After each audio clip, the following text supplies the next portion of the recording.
we're going to have a look at the working group. A small conversation happened on the working group from last night. Jerry Brownley was the guest, and he's featured in this, along with Damien Grant. Oh, Damien Grant. He's that convicted fraudster that I've heard so much about. I believe so, yes. Okay.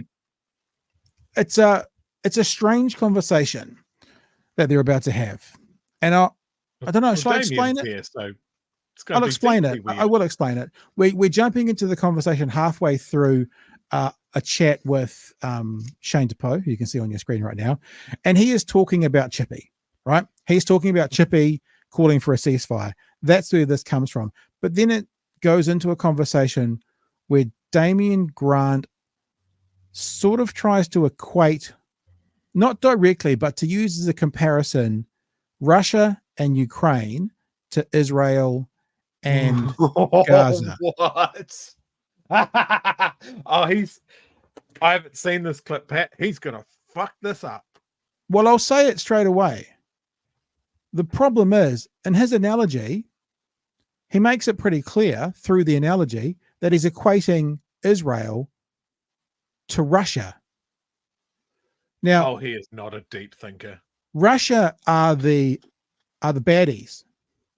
Russia are the ones who are attacking and doing the illegal stuff. But in his analogy, okay, if I'm wrong, let's talk it out.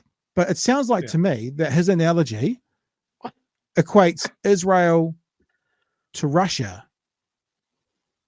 So let's have a listen. I think it was a good start because what he was doing is he was securing, which he failed to do leading up to the election, he was securing the home base on this issue because I think people on the left want a ceasefire and they want to see an immediate pause to the thousands of deaths that Damien ignores that are happening on a daily basis. All right, so ask me this, right? Because bombers Palestinians' kids' lives are not at the same value as Israelis' kids' lives. Get it? Well, that's a big call for you to make. No. This is actually really important. You want to know what he's all about? What Damien Grant didn't say to that was, no, that's wrong. Did you notice that? He didn't say, no, that's wrong. Shane DePoe made a really interesting point about Palestinian kids versus Israeli kids, and Palestinian kids don't have the same value as Israeli kids. Now, the response from Damien Grant probably should have been, what a load of bullshit. But he doesn't actually disagree with him. He just says, that's an interesting call. Have a listen again. Because bombers Palestinians' kids' lives are not at the same value as Israelis' kids' lives. That's a big call for you to make. No. That's your view. Well, you don't put words into my mouth, Shane. But let's assume for the moment that we can trust the statistics produced by an organization that murders children for the vicarious thrill of killing them. Should we have? Let me finish the idea. I'll come back to that. I'll come back to that at the end of the clip. What you just said. Who's he talking about? That's a mystery. It could be. I'll come back to that. That's my point, right? If it is true that there is a higher death toll in Gaza than there is in Ukraine, why is that? What's causing that? The density of people and bombs being dropped in those dense places. That is the reason. The reason is that the Ukrainians fight a war using soldiers on the front lines. Hamas fights a war by using schools and hospitals and civilian infrastructure. So do the Russians. The Russians are doing. So first of all, he said the Ukrainians fight like this, and Hamas fights like this. So he's comparing Ukraine to Gaza. By definition, that means he's also comparing Israel to Russia. And in his analogy, Russia are the baddies. So what is he saying? We'll just, unless you've got anything desperate there, Chewie, we've got more to play. I've got so much. Okay, well, you save up till the end, and then I'll step aside and turn my camera off, and you can go. All right, here we go. Civilian infrastructure. So do the Russians. The Russians are doing terrible things to the Ukrainians. Yeah, but the Ukrainians are fighting out there in the fields. Yeah. So if you are saying that the death toll in the Ukraine is comparable to the death toll, then the difference is because the Russians want to take out the Ukrainian military, and the military wants to take out the the Russian military are hitting they are killing. They're hitting civilian infrastructure. Yeah, but if what did you get the yeah, but means I know, but you are saying is that the death toll is exponentially higher. It's because Hamas used civilian infrastructure to hide behind. It's because they and dropped the the most densely populated area. Let's hear it, Jerry. Go for it, Jerry. You break in and tell us how it is. Jerry's here now. Destruction through war, none of it is ever any good. We started this by saying, was Chippy jumping the gun, or was he just being political or whatever on saying this stuff? Look, there are huge international efforts, Shane's right, going on at the moment. New Zealand needs to position itself firmly in the camp of an enduring peace inside that particularly small part of the country. It's the size, the whole landmass is the size of the Kaikoura electorate. Exactly. So just north of Christchurch up to about Nelson. Yeah. That's how big, tiny. And the Gaza area is a much, much smaller part of that. So it's a terrible situation, no question. But look, getting into arguments about ceasefire or not ceasefire, I think that's politicising things here. We don't need to. We just need to be on the side that says, ideally, the two-state solution, but recognise that there was one aggressor here. It's very hard to talk to because they are terrorists. Jerry Brownley is fucking wrong. There's the video, and Chewy, I will set aside myself now, and I've got some stuff to say about this as well. But you're welcome. Off you, and I've got a couple more videos to show you about this. Very quick ones though. But you go first. Off you go. The only thing that Damien Grant should ever be asked about is his area of expertise, which is how to do a fraud and get caught. That is the only reason. They should just bring him on for the one show they do a year that touches on fraud, going, "Oh, Damien, it's your topic. Care to explain how you do fraud well enough to do it, but bad enough to get caught?" He might have improved, because sometimes you learn from negative reinforcement. So maybe he's now rigged the time he spent in prison and the time he's since he might have figured out how to get away with it. So I'm just saying he might be better at it now. That's all. But I mean, this is the depth of his thinking, right? Oh, why is the civilian death toll so much higher? Gee whiz, I don't know, Mr. Grant. Maybe it's because the Ukraine is 603,000 square kilometers and Gaza is 365 square kilometers. So maybe there's a difference there. That's the exact I don't know. It's fucking crazy. So that's one of the exact points I was going to say. When he said because Ukraine is out in the fields fighting back, there's no fucking fields to go out to fight back. So fields, like without standing up for Hamas, like just logistically, where are they supposed to be? Where is this enemy supposed to be when it's one of the most densely populated places in the world, and they don't have thousands and tens of thousands of open acres to get out there and meet the enemy in? Now, I'm not saying that they would do that, but of course they're not out in the fields, probably for two reasons. One is that Israel is armed by America and is the most sophisticated weaponry in the world to fight with. And secondly is they don't have any fields, Chewy. The second aspect is this kind of reframing of the fight in Ukraine as this traditional honorable war of two armies meeting each other in the field of battle, despite all the evidence over the last 2 years that Russia will quite happily sling cruise missiles at civilian targets, train platforms, power stations in the middle of winter, all of that stuff. And it's just because Ukraine has been able to push them back enough that it has become a more traditional war. It's this aspect of like, what did he bring up that he was bringing up? We have to trust the reports of people that kill women and children. This conflict is so fucking muddy that if he didn't clarify his position, you could honestly go, yeah, but who are you talking about?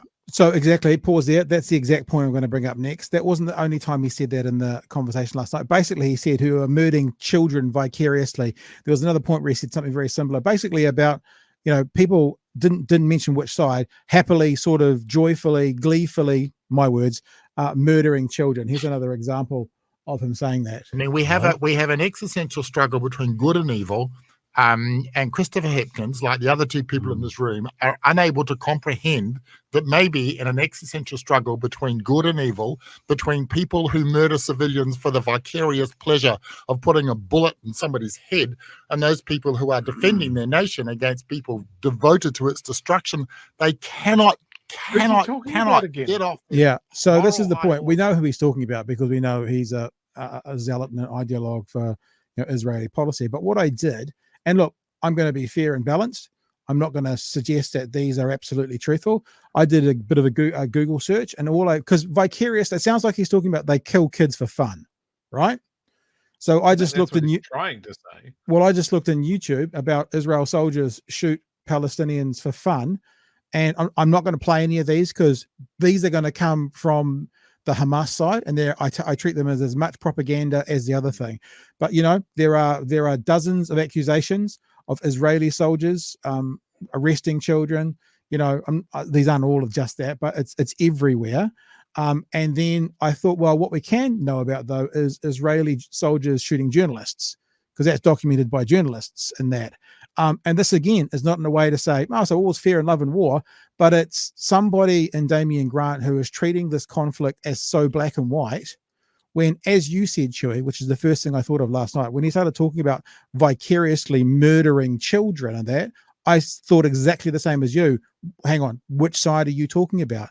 Much like this debate that continues to go on, that Hamas has committed war crimes and Israel has continued to commit war crimes. It seems that a lot of people can't do both. Like there are lots of people who are talking about Israel has committed war crimes and Hamas has just responded. It's not accurate.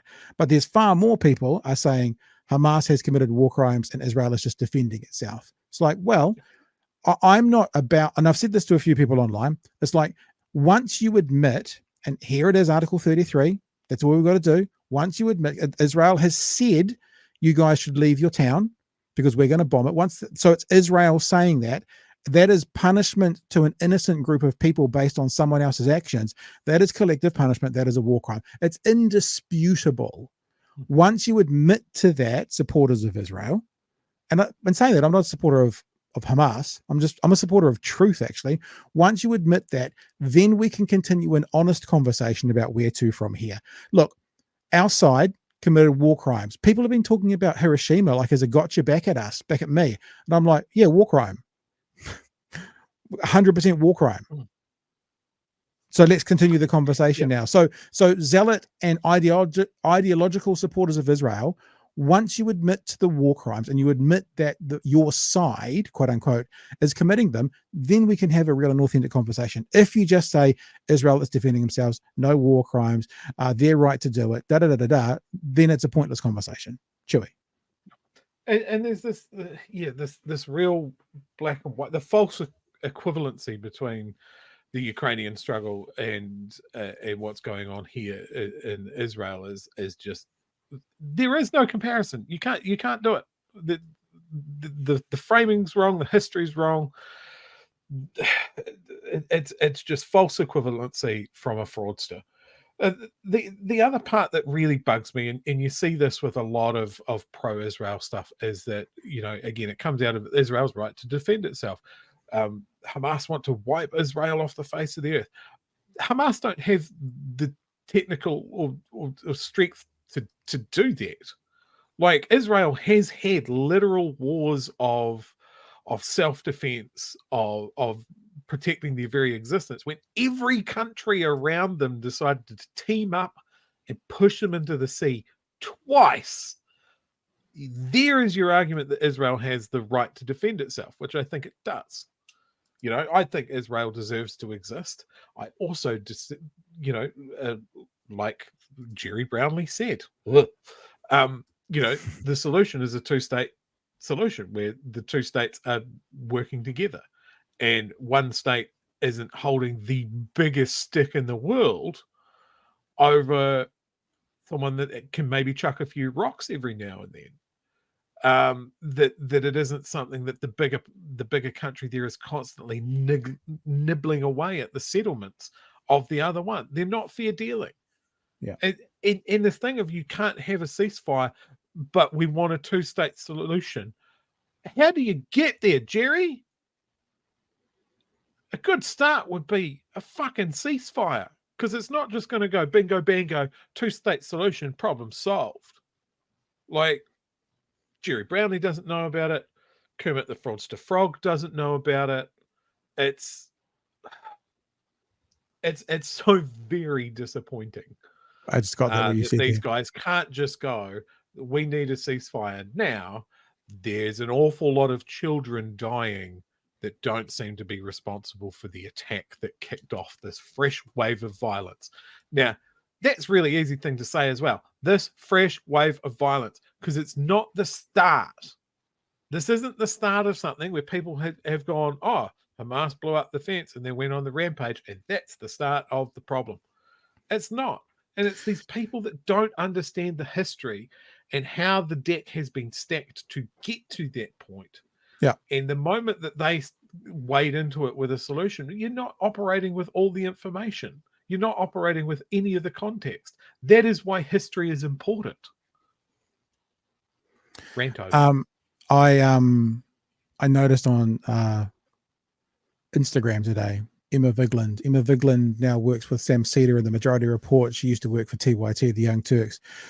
She had a very interesting, what do you call it, post, I guess, on Instagram? I don't know. And she writes, the second Nakba, the 21st century trail of tears, hundreds of thousands made homeless, forced to leave their community forever because the only other option is being killed by Israel with US tax dollars. And here's some pictures. Here's some pictures of people being forced to leave their homes. Now, people will say, well, they could stay if they want, but they're being forced upon threat of death. So if you stay, you die. Yeah, sorry, Cherry, go. Look at all these dangerous people. He looks like he might take up arms, and be a real threat to Israel. Sorry, bro. He's got a stick. Better call it an airstrike. There was a comment in the chat last night, and I didn't want to talk about it then, but I've seen it a couple of times since then as well, of like, well, you know, why don't they just go to Egypt? Why don't they just go to Jordan? Why don't they just go somewhere else? Part of the reason is, once they leave, Israel won't let them back in. You have to have a permit to go from Palestine to Egypt and that sort of thing, and it's given by the Israelis. They control the entry into those territories. This is why it's not like we talk about Palestine being its own country. It's not. There's big chunks of the Israeli government that do not want to acknowledge the fact that Palestinians as a people, as a nation, as a part of land, exists at all. And for a lot of them, the goal is to push them out and the land become part of Israel with Israelis living on it. That is what they have been doing for decades in the West Bank with their armed settlements and that sort of thing. So if they push a whole lot of people out of Gaza, they end up refugees living out their lives in tents in the Sinai Peninsula, and it's Egypt's problem. Fucking perfect. So these people know if they leave, they can never come back. And these are people that have been living on Palestinian land for generations. It's so deep. It's so, I think, for a lot of New Zealanders in such a young country, so hard to comprehend. And I think there's a reason why a lot of Māori people have a specific affinity for what they're seeing, because what they're seeing is colonization. Yeah. This is interesting from Darren. Darren says, when is Aotearoa going to recognize the state of Palestine? Shame on us. I'm interested that Jerry Brownley says so openly a two-state solution, because the point is, to have a two-state solution, you have to recognize the state of Palestine. Palestine becomes a nation, a second state. So all these people who are calling for a two-state solution but are backers of Israel, whether it's behind closed doors or not, are actually, I think it's lip service. Because if you're calling for a two-state solution, what you're calling for is Palestine to be its own state. So why are you beating around the bush? Why don't you just do that now and help take the venom out of this, out of this whole thing? I don't quite get it. The other thing is you were saying about, if they leave Gaza, they then won't get back in. How about fuck you? Why should I leave my home? I mean, I know it's very different, but imagine wherever you're living in New Zealand or the world, 27% of us who watch us from off New Zealand shores, being told you can be safe, or like for New Zealanders, you can be safe in Australia. You should go to Australia because you'll be safe there. Go on, you should go to Australia because you'll be safe there. It's like, why? Why do I have to leave my home? Like, I think in New Zealand, we don't have this this context as well because we don't have borders with any other country, right? But going between countries in a land mass that has multiple countries, as Chewy says, it can be as difficult to get back in as going across water. And I just also come to that thing. You're right, Chewy, about, they might find it difficult to get back in, but why would we be okay? Why would anyone be okay with people being forced to leave their homes? Why would anyone in the South Island, Christchurch people, Cantabrians, just go to Auckland, you'll be safe. Just go to the North Island. Just go. Just leave Christchurch. Why? This is home. This is where I live. This is where my family is. This is where my business is. This is where my kids grew up. That's the house I grew up in. Why? I agree with you, Chewy. I agree with what you're saying, but I'm also saying, even more simply than that, why the fuck should we leave? You've already pushed us into this corner of the world, and now you're telling us to leave here as well. And what that is, when people say, well, they could just leave, what that basically is this word that's somewhat weaponized in some context, but is that whole victim blaming. Oh, if your apartment building is getting blown up, you should just leave the city. Oh, okay, lady walking down the street. If you're going to get raped, maybe you should wear more demure clothes. It's like, no. How about we just don't bomb the apartment building? Maybe that's the answer, Joey. I mean, I saw a piece of footage that really put it into perspective for me, and it was a Palestinian family that were being pushed off their land by Israeli armed settlers. And they were bulldozing an olive plantation. And the guy that was talking to the camera was like saying that this is the plantation that his great grandfather had, that's how long they'd lived on the land. Yeah. That was their link to the land, that his great grandfather had planted these trees that they live on.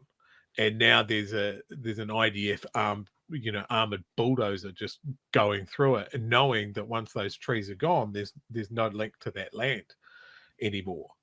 Or seeing people that had gone out for shopping or whatever and come back, and an Israeli family had moved into their building, kicked their doors in and changed the locks. And it didn't matter that they had, I think, a document from the Ottoman Empire showing ownership of that patch of land. And it didn't matter because you had to get the Israelis out. This is the sort of stuff can I jump in for a sec? I was going to say, the only people in New Zealand who probably would understand that example you're giving is farmers. Like, I know farmers who are onto their third generation of the same farm, like grandfather, father, son. And like, there's not many people in New Zealand who live on land for that long, but some farmers do. They may have some understanding of what that would mean to be forced off your land by a foreign entity or by another entity, even though you're in the right and they're in the wrong. Sorry, and this is why I think when you're talking about something like the struggle that the Palestinians have had, why there is an affinity for other peoples who have been on the receiving end of colonization to instantly go, yes, same with us. Yes, this seems very familiar to us. Yeah. And that's why they jump to their support immediately.